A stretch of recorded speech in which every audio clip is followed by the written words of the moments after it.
ঐতিহাসিক রাজস্বিক প্রত্যাবর্তন তারেক রহমানের। নেই পরায়ণতার আলোকে গড়তে চান দেশ, বললেন আই হ্যাভ এ প্ল্যান। যে কোনো মূল্যে আমাদেরকে এই দেশের শান্তি শৃঙ্খলা রক্ষা করতে হবে। খালি পায়ে মাতৃভূমির মাটি স্পর্শ করেন তারেক রহমান। বিমানবন্দরে আবেগ ঘন পরিবেশ, প্রধান উপদেষ্টার সঙ্গে ফোন আলাপ।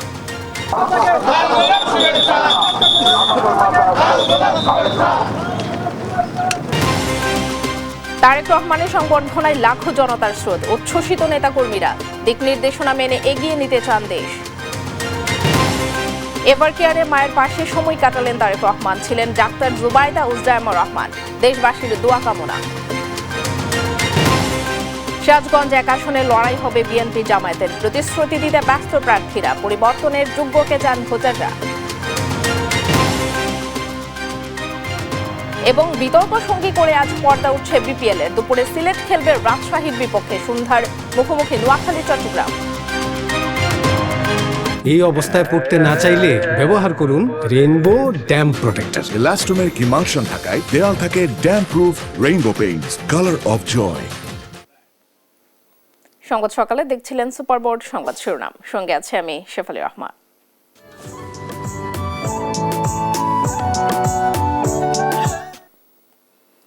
ক্ষমতায় গেলে মহানবী সাল্লাল্লাহু আলাইহি ওয়াসাল্লামের ন্যায় ভিত্তিতে রাষ্ট্র পরিচালনার অঙ্গীকার করেছেন বিএনপির ভারপ্রাপ্ত চেয়ারম্যান তারেক রহমান। দেশ গড়তে নিজের পরিকল্পনা আছে জানিয়ে তিনি বলেন, সবাই মিলে নিরাপদ বাংলাদেশ গড়ে তোলা হবে। রাজধানীর জুলাই ৩৬ এক্সপ্রেসওয়েতে আয়োজিত গণসংবর্ধনায় এসব কথা বলেন তারেক রহমান। যে কোনো মূল্যে মানুষের নিরাপত্তা নিশ্চিতের তাগিদ দিয়ে উস্কানির বিপরীতে শান্তির পথে চলার আহ্বানও জানান তিনি। সাইফুল রিপনের প্রতিবেদন। সড়ক জুড়ে লাখো নেতাকর্মীদের ভিড়ে বিএনপির ভারপ্রাপ্ত চেয়ারম্যান তারেক রহমানের বিমানবন্দর থেকে ৩০০ ফিটের অভ্যর্থনা স্থলের ১০ মিনিটের পথ পেরুতে লেগে যায় ২ ঘন্টা। পথে পথে লাল সবুজের বাস থেকেই হাত নেড়ে নেতাকর্মীদের ভালোবাসা গ্রহণ করেন তারেক রহমান। অভ্যর্থনা স্থলে পৌঁছলে নেতাকর্মীদের মুহুর্মুহু স্লোগানে প্রকম্পিত হয়ে ওঠে পুরো এলাকা। দলের স্থায়ী কমিটির সদস্যদের সাথে নিয়ে অভ্যর্থনা মঞ্চে শুভেচ্ছা বিনিময় করেন তারেক রহমান। মঞ্চের ৩ পাশের লাখো নেতাকর্মীদের উদ্দেশ্যে হাত নেড়ে অভিবাদন গ্রহণ করেন বিএনপির ভারপ্রাপ্ত চেয়ারম্যান।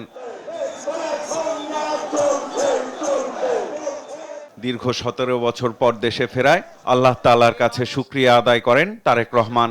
তুলে ধরেন হাসপাতালে সংকটাপন্ন অবস্থায় চিকিৎসাধীন মা খালেদা জিয়াকে রেখে আগে জনগণের কাছে ছুটে আসার কারণ। তার সাথে কি হয়েছে আপনারা প্রত্যেকটি মানুষ সে সম্পর্কে অবগত আছেন। সন্তান হিসাবে আপনাদের কাছে আমি চাইবো, আজ আল্লাহর দরবারে আপনারা দোয়া করবেন যাতে আল্লাহ ওনাকে তৌফিক দেন, উনি যাতে সুস্থ হতে পারেন।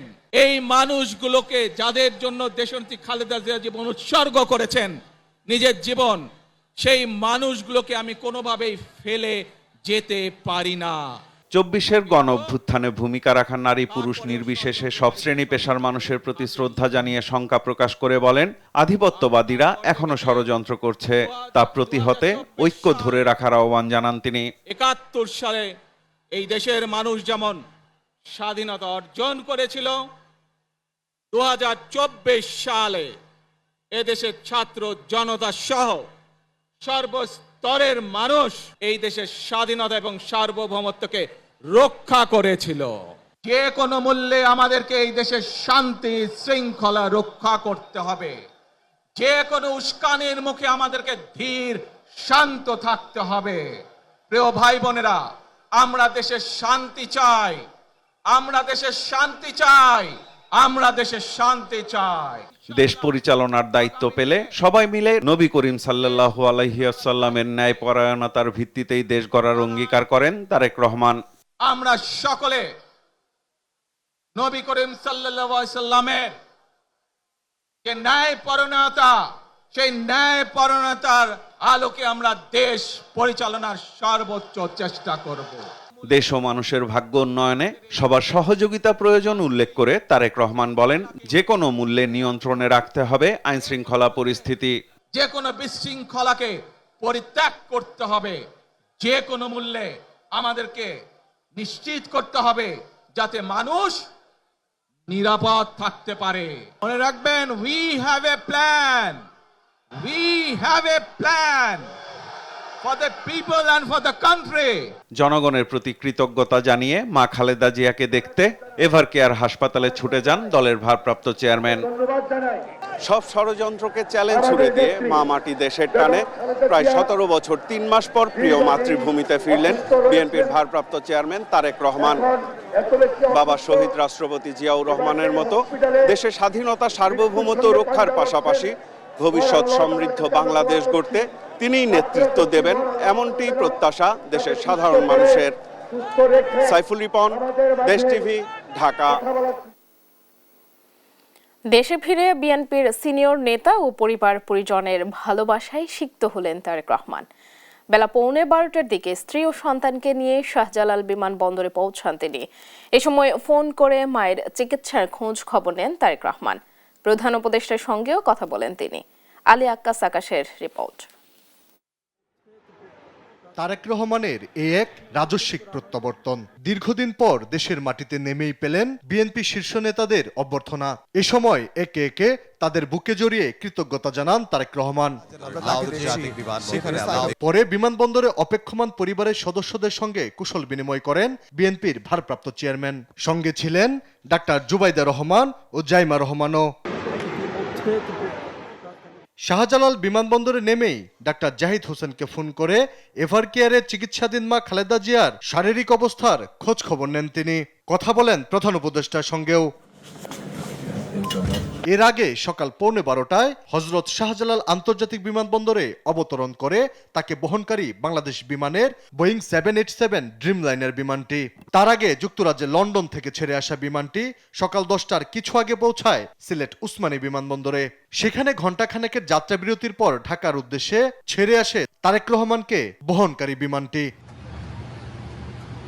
এর আগে বাংলাদেশ সময় বুধবার রাত 12:15 যুক্তরাজ্যের হিথ্রো আন্তর্জাতিক বিমানবন্দর থেকে ঢাকার উদ্দেশ্যে সপরিবারে ছেড়ে আসেন তারেক রহমান। এ সময় তাকে বিদায় জানান যুক্তরাজ্য বিএনপির নেতাকর্মীরা। আলী আক্কাস আকাশ, দেশ টিভি, ঢাকা। দেশে পৌঁছেই আবেগে আপ্লুত হয়ে পড়েন তারেক রহমান। হযরত শাহজালাল বিমানবন্দরের বাগানে খালি পায়ে স্পর্শ করেন প্রিয় মাতৃভূমির মাটি। আর বাঁধ ভাঙা উল্লাসে মেতে ওঠে বিএনপি নেতাকর্মী ও সাধারণ মানুষ। আরো জানাচ্ছেন সাবরিনা মজুমদার। তিনি নামলেন তার চিরচেনা ভঙ্গিতে, পরনে সাদামাটা পোশাক। যার অপেক্ষায় পথ চেয়ে কোটি কোটি জনতা খুঁজল প্রায় 1.5 দশকের পথ। তিনি আর কেউ নন, এই ভূমিরই সন্তান তারেক রহমান। মাটি ও মানুষের টানে ফিরেছেন লাল সবুজের পতাকার নিচে। বিমানবন্দরের ভিআইপি গেটের পাশের বাগানে খালি পায়ে দাঁড়িয়ে স্পর্শ করেন জন্মভূমির মাটি। 17 বছর আগে যে মাটি থেকে কান্না ভেজা চোখে বিদায় নিয়েছিলেন তিনি। রাজপুত্রকে এক নজর দেখতে শুধু বিএনপি নেতাকর্মীর সমর্থকই নয়, হাজির হয়েছিলেন নানা শ্রেণী পেশার মানুষ। নিষেধ সত্ত্বেও জড়ো হয়েছিলেন তারা। বিমানবন্দর ছাপিয়ে লোকে লোকারণ্য আশেপাশের এলাকা। আমরা দেশনায়ক তারেক রহমানের ব্যানগাট হিসাবে রাজপথে ছিলাম, আছি এবং থাকবো ইনশাল্লাহ। আজকে আমাদের নেতা আসছে, আমরা সমস্ত বিএনপির নেতা কর্মীরা উৎফুল্ল। এই বাংলার মাটিতে উনি আমাদের এখানে আসছেন, আমাদের বিএনপির হাল ধরবেন, উনি আমাদের নেতা। সবার মুখে একজনের নামেই স্লোগান আর উচ্ছ্বাস। কারো কারো হাতে শোভা পাচ্ছে ফেস্টুন, ব্যানার আর ধানের শীষ। তার প্রত্যাবর্তন দিবসকে স্মরণীয় করার জন্য সেই ঐতিহাসিক দিনে উপস্থিত থাকলাম, ইতিহাসের সাক্ষী হওয়ার জন্য। আমাদেরকে ছেড়ে কষ্ট দিয়ে অনেক কষ্টের বিনিময় সে দেশ ছেড়ে চলে গিয়েছে। তারেক জিয়া এই নির্বাচন নেতৃত্ব দিবে ইনশাআল্লাহ। আগামী নির্বাচনে আমরা তারেক জিয়ার নেতৃত্বে আমরা ভোট করব। তারেক রহমানের রাজস্বিক এ প্রত্যাবর্তন শুধুই দেশে ফেরা নয়, বরং দীর্ঘ সংগ্রাম, ত্যাগ ও বিশ্বাসের জয়। রাজনীতির দীর্ঘ অন্ধকার পেরিয়ে আগমনকে নতুন ভোর হিসেবে দেখছেন আপামর জনতা। সাবরিনা মজুমদার, দেশ টিভি, ঢাকা। অসুস্থ মা খালেদা জিয়াকে দেখে এভার কেয়ার হাসপাতাল থেকে গুলশানের বাসায় পৌঁছেছেন বিএনপির ভারপ্রাপ্ত চেয়ারম্যান তারেক রহমান। বৃহস্পতিবার বিকালে 300 ফিটের গণসংবর্ধনার বক্তব্য শেষে এভার কেয়ার হাসপাতালে যান তিনি। প্রায় 1.5 ঘন্টা অসুস্থ মায়ের পাশে সময় কাটান তিনি। এ সময় তারেক রহমানের স্ত্রী জুবাইদা রহমান এবং মেয়ে জায়মা রহমানও সঙ্গে ছিলেন। মাকদুরা মিতের রিপোর্ট। রাজনীতির মাঠের দীর্ঘ কোলাহল আর জনসমুদ্রের গর্জন শেষে আবেগঘন পারিবারিক আবহে ধরা দিলেন তারেক রহমান, যেখানে রাজনীতি নয় মুখ্য হয়ে ওঠে মায়ের প্রতি ছেলের চিরন্তন ভালোবাসা। তাই তো 300 ফিটের বিশাল জনসভা শেষ করেই বিশ্রামের তোয়াক্কা না করে তিনি ছুটে যান রাজধানীর এভারকেয়ার হাসপাতালে অসুস্থ মা বিএনপি চেয়ারপারসন খালেদা জিয়াকে দেখতে। 300 ফিটের গণসংবর্ধনা অনুষ্ঠানে বক্তব্য শেষে বিকেল 4টার দিকে এভারকেয়ার হাসপাতালের উদ্দেশ্যে রওনা হন তারেক রহমান। লাখো নেতাকর্মীদের ভিড় ঠেলে ধীরে ধীরে এগুতে থাকে তাকে বহনকারী বাস। বিকেল 5:50 নাগাদ হাসপাতালে পৌঁছান তিনি। এর আগে গুলশানের বাসভবন ফিরোজা থেকে এভারকেয়ারে পৌঁছান তার সহধর্মিণী জুবাইদা রহমান ও মেয়ে জাইমা রহমান। প্রায় 1.5 ঘন্টা অসুস্থ মায়ের পাশে সময় কাটান তারেক রহমান। খোঁজ খবর নেন মায়ের চিকিৎসার সর্বশেষ অবস্থার। এরপর সেখান থেকে বেরিয়ে গুলশানের উদ্দেশ্যে রওনা দেন তিনি। এ সময় তার সঙ্গে ছিলেন বিএনপির শীর্ষ পর্যায়ের নেতারা। রাত 8:30 নাগাদ গুলশানের 196 নম্বর বাসভবনে পৌঁছান তারেক রহমান। মাকদুরা মিতি, দেশ টিভি, ঢাকা। বীরের বেশে ভিড়বেন তারেক রহমান, এমন প্রত্যাশাই করতেন তার দলের নেতাকর্মীরা, আর হলো তাই। লাখো মানুষের অভ্যর্থনার এক রাজকীয় ফিরে আসা তার। ঘুণে ধরা এই সমাজ, দুর্নীতিগ্রস্ত রাজনীতি আর রাজনৈতিক অস্থিরতা, এমন সময় পারবেন তো এ নেতা জাতিকে ঐক্যবদ্ধ করতে? তা দেখতে অধীর আগ্রহে দেশবাসী। রিয়াজ সেজানের প্রতিবেদন। যে মাটিতে বেড়ে ওঠা শৈশব, কৈশোর, তারুণ্য, সেই মাটিকে ছুঁয়ে দেখা হয়নি 1.5 যুগ। যে বন্ধুদের হাতে হাত রেখে রাজনৈতিক পথ চলা, আন্দোলন সংগ্রামে পাশে থাকা, সেই মানুষগুলোর হাতে হাত রেখে দেখা হয়নি 17 বছর। আর যাদের জন্য এই সংগ্রামী জীবন, তাদের ভালোবাসার সিক্ততাই তো চরম স্বীকৃতি। বীরের বেশে একদিন ফিরে আসবে তারেক রহমান, এই মন্ত্রই তো জপেছিলেন তারা, আর হলো তাই। দীর্ঘ আন্দোলন সংগ্রামের পথে রাজনৈতিক অত্যাচারের শিকার হন তিনি। স্বৈরাচার সরকারের পতনে যার ভূমিকা ছিল অন্যতম, শত বাধা বিপত্তিতে দলের মনোবল যার নেতৃত্বে ছিল অটুট, যিনি হাজার ষড়যন্ত্রের মধ্যে দলের ভাঙন ঠেকাতে পেরেছিলেন, সেই তো আসল নেতা। সমাজে প্রতিটি ক্ষেত্রে যখন ঘুম ধরেছে, দেশি বিদেশি ষড়যন্ত্রের শিকার যখন দেশ, তখন এমন একজন নেতার অপেক্ষাই তো করছিলেন সাধারণ মানুষ। সেই অপেক্ষার প্রহর শেষ হয়েছে। দূরে দেখা যাচ্ছে আলোক ঝলমল রোদ্দুর। সেই রোদ্দুর ক্রমেই উজ্জ্বল হোক, এমন প্রত্যাশা নেতাকর্মীদের। রিয়াজ সেজান, দেশ টিভি, ঢাকা। শৈশবের স্মৃতি নিয়ে 17 বছর পর বাবা মার সঙ্গে দেশে ফিরলেন ব্যারিস্টার জাইমা রহমান। দেশ ও মানুষের প্রতি দায়িত্ব সচেতন জাইমা আশার আলো হয়ে ফিরেছেন প্রিয় মাতৃভূমিতে। দায়িত্বশীল নাগরিক হিসেবে ইঙ্গিত দিলেন দেশের জন্য রাজনীতিতে প্রবেশের। রিপোর্ট ফরুখ বাবুর। 17 বছর এক দীর্ঘ নির্বাসনের সময়, স্মৃতি অপেক্ষা আর না ফিরতে পারার বেদনায় কেটেছে দিন। অবশেষে সেই প্রতীক্ষার অবসান। দেশের মাটিতে পা রাখলেন শৈশবে বাবা তারেক রহমানের সঙ্গে নির্বাসনে যাওয়া ব্যারিস্টার জাইমা রহমান। শিক্ষা, পেশা আর জীবন সবকিছুই গড়ে উঠেছে দেশের বাইরে, কিন্তু মন পড়েছিল বাংলাদেশেই। প্রবাসের প্রতিটি দিন ছিল অপেক্ষার, প্রতিটি সকাল ছিল দেশে ফেরার স্বপ্নে ঘেরা। তাই তো দেশে ফেরার আগ মুহূর্তে শৈশবের স্মৃতি উকি দেয় তার ফেসবুক স্ট্যাটাসে। লন্ডনের দিনগুলো তাকে বাস্তববাদী করেছে, দিয়েছে বৈশ্বিক দৃষ্টিভঙ্গি। যদিও হৃদয় জুড়ে ছিল অসুস্থ দাদির স্মৃতি, খালেদা জিয়ার সঙ্গে কাটানো মুহূর্ত, মাতাল করা আদর, যা স্মৃতির জানালায় উকি দেয় বাংলাদেশের নাম শুনে। বহুদলীয় রাজনীতির জনক শহীদ জিয়ার আদর্শ নিয়ে বাবা তারেক রহমানকে সর্বাত্মক সহায়তার মধ্য দিয়ে আগামীতে পরিচ্ছন্ন রাজনীতিক হওয়ার বার্তাও এসেছে জাইমার তরফ থেকে। অবশেষে পিতার সঙ্গে মা ডাক্তার জুবাইদুর রহমানের হাত ধরে পা রাখেন দেশে। সেখানে বিএনপি নেতাদের সঙ্গে পরিবারের সদস্যদের শুভেচ্ছা বিনিময় করেন। নানিকে বিমানবন্দরে পেয়ে আবেগ আপ্লুত হয়ে পড়েন তিনি। বিমানবন্দর থেকে আলাদা গাড়িতে সরাসরি চলে যান রাজধানীর গুলশানের বাসভবনে। সেখানে কিছুটা সময় কাটিয়ে এভারকেয়ার হাসপাতালে আসেন জুবাইদুর রহমান ও জাইমা রহমান। 17 বছরের দূরত্ব মুছে গেছে এক মুহূর্তে। সঙ্গে করে নিয়ে এসেছেন স্মৃতি, আশা ও আগামী দিনের নতুন গল্প, যার জাদুকর হবেন জাইমা রহমান। ফররুখ বাবু, দেশ টিভি, ঢাকা। দেখছেন সংবাদ সকাল। স্কিন কোটেড ইনসুলেশন আগুন প্রতিরোধী, তাই ড্রিম হাউস স্কুল প্রজেক্ট হোক বা লাইফ প্রজেক্ট, সব রাখে সর্বাধিক নিরাপত্তায় সব সময়। বিজলি কেবলস, নিরাপদ আজীবন।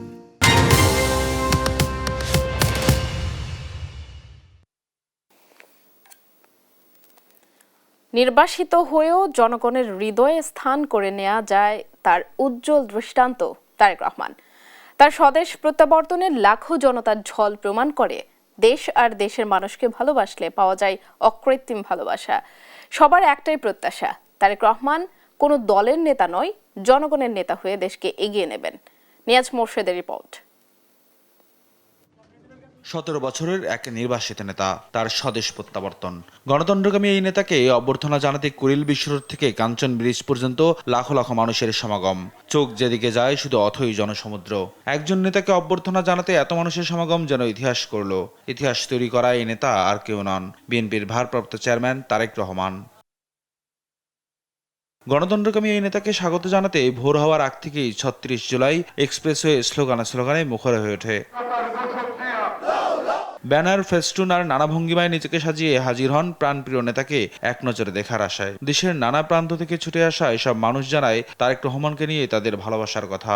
আমরা খুশিভাবে তারেক রহমান দেশে বাংলাদেশে ফিরে আসবো। তারেক রহমানের বাংলাদেশ, সে দেশে থেকে যাবে না। মনে আনন্দের জন্য রাঙামাটির থেকে এখানে চলে আসছি। বাংলাদেশের অভিভাবক 18 বছর পর আমাদের মাঝে আসতেছে, আমরা অত্যন্ত আনন্দিত। ইলেকট্রনে ঢাকায় আসছি আমরা, এই যে আমাদের দুলাভাইকে রিসিভ করার জন্য। তারেক রহমানের হাত ধরে আবারও ফিরবে গণতন্ত্র, এমন প্রত্যাশাও তাদের। উনি শুধু আজকে বিএনপি নামক দলটিকে পরিচালিত করেনি, উনি বাংলাদেশের প্রতিটি মানুষের একটি দিকপাল হিসেবে উনি আজকে দিক নির্দেশনা দিয়েছেন।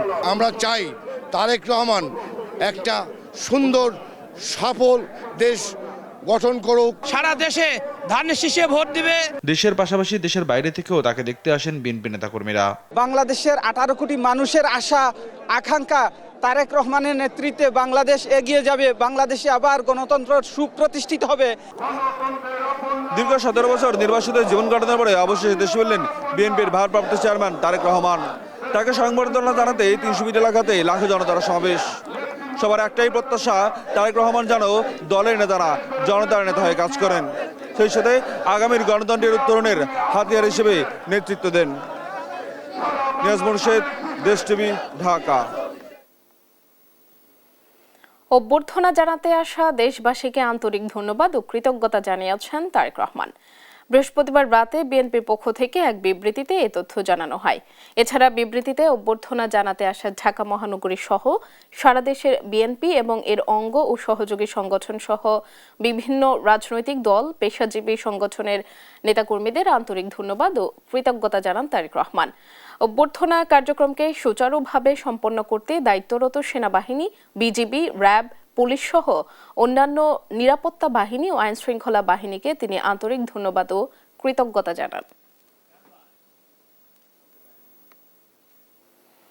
বিএনপির ভারপ্রাপ্ত চেয়ারম্যান তারেক রহমানের দেশে ফেরা গণতান্ত্রিক লড়াইয়ের ইতিবাচক প্রতিফলন বলে মন্তব্য করেছেন জাতীয় নাগরিক পার্টি এনসিপির আহ্বায়ক নাহিদ ইসলাম। বৃহস্পতিবার সন্ধ্যায় সামাজিক মাধ্যম ফেসবুকে দেয়া এক পোস্টে তিনি এ মন্তব্য করেন।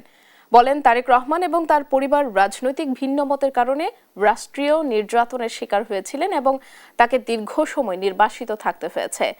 হাজারো শহীদদের রক্তদানের মধ্য দিয়ে গণ অভ্যুত্থানের ফলে এমন প্রেক্ষাপট তৈরি হয়েছে যেখানে তিনি ও তার পরিবার দেশে ফিরে আসতে পেরেছেন।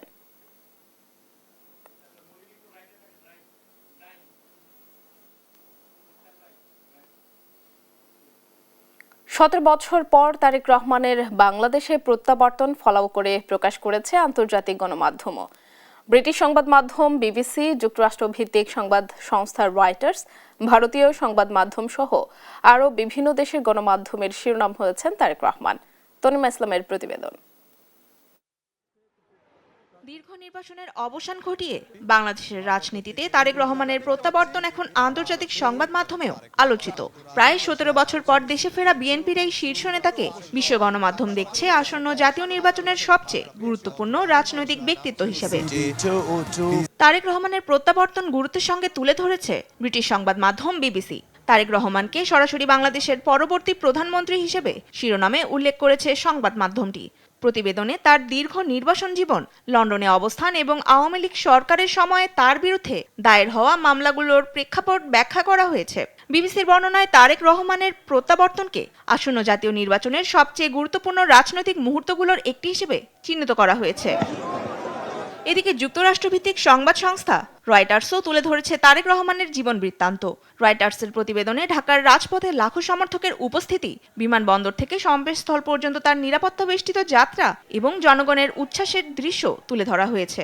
জুতা খুলে খালি পায়ে দেশের মাটিতে পা রাখা ও মাটি হাতে নেওয়ার ঘটনাকে রয়টার্স রাজনৈতিক আবেগ ও জাতীয় অনুভূতির বহিঃপ্রকাশ হিসেবেও ব্যাখ্যা করে। তুরস্ক ভিত্তিক আন্তর্জাতিক সংবাদ মাধ্যম টিআরটি ওয়ার্ল্ড তারেক রহমানকে বাংলাদেশের নতুন রাজনৈতিক বাস্তবতায় সবচেয়ে শক্তিশালী প্রতিদ্বন্দ্বী হিসেবে উল্লেখ করেছে। তারেক রহমানের প্রত্যাবর্তনকে ফলাও করে প্রকাশ করেছে ভারতীয় সংবাদ মাধ্যমগুলো। তার আগমনে বিএনপিকে শক্তিশালী করা এবং আসন্ন জাতীয় নির্বাচনে দলের ঐক্য ও নেতৃত্ব শীর্ষে রাখার পদক্ষেপ হিসেবে তুলে ধরেছে ভারতীয় সংবাদ মাধ্যম টাইমস অব ইন্ডিয়া। এসব সংবাদ মাধ্যম ছাড়াও মালয়েশিয়া ভিত্তিক সংবাদ মাধ্যম মালাই মেইল, ফ্রান্স ভিত্তিক সংবাদ মাধ্যম ফ্রান্স 24, কুয়েত ভিত্তিক সংবাদ মাধ্যম আরব টাইমস সহ আরও বিভিন্ন দেশের মিডিয়া তারেক রহমানের এই ঐতিহাসিক প্রত্যাবর্তনকে অত্যন্ত গুরুত্বের সঙ্গে প্রচার করেছে। I have a plan for my country. Tanima Islam, news desk, দেশ টিভি। বাদ জুমা সাভারে জাতীয় স্মৃতিসৌধে জাতির বীর সন্তানদের প্রতি শ্রদ্ধা নিবেদন করবেন বিএনপির ভারপ্রাপ্ত চেয়ারম্যান তারেক রহমান। এ নিয়ে আশপাশের এলাকায় জোরদার করা হয়েছে 4 স্তরের নিরাপত্তা ব্যবস্থা। আরো জানাতে সরাসরি যুক্ত হচ্ছেন সহকর্মী দেওয়ান ইমন। ইমন, নিরাপত্তার বিষয়ে প্রশাসনের কি কি কার্যক্রম দেখছেন? জি, আপনাকে ধন্যবাদ। দীর্ঘ প্রতীক্ষার পর গতকালকে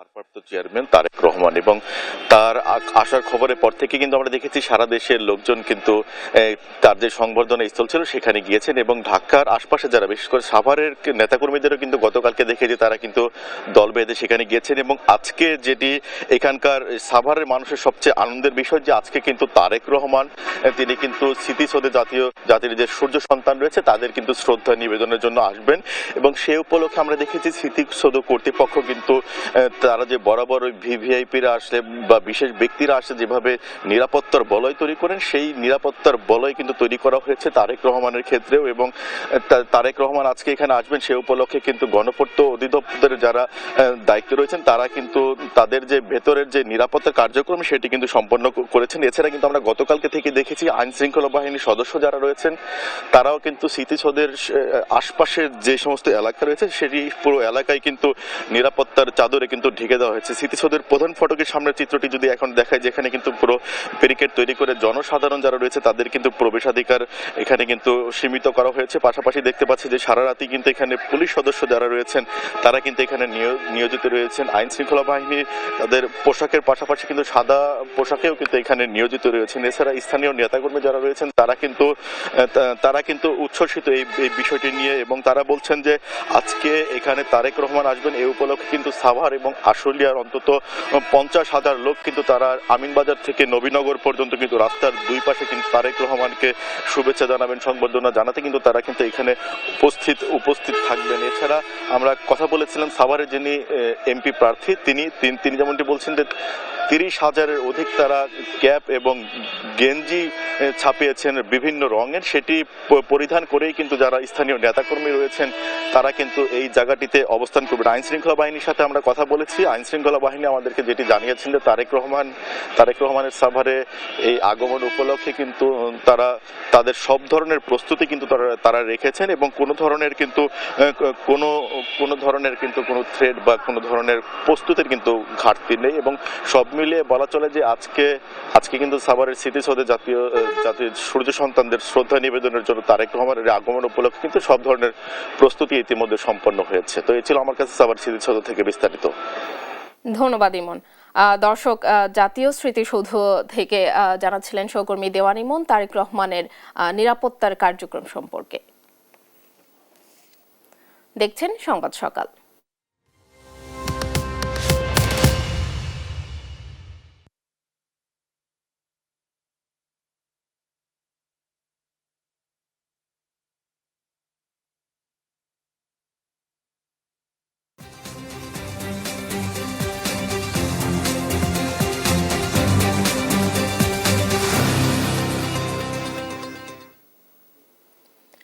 দুই যুগ ধরে সিরাজগঞ্জ এক আসন ছিল বাবা ছেলের দখলে। এবার এই আসন থেকে কয়েকটি দল নির্বাচন করতে প্রস্তুত হলেও মূল লড়াই হবে বিএনপি জামায়াতের মধ্যে।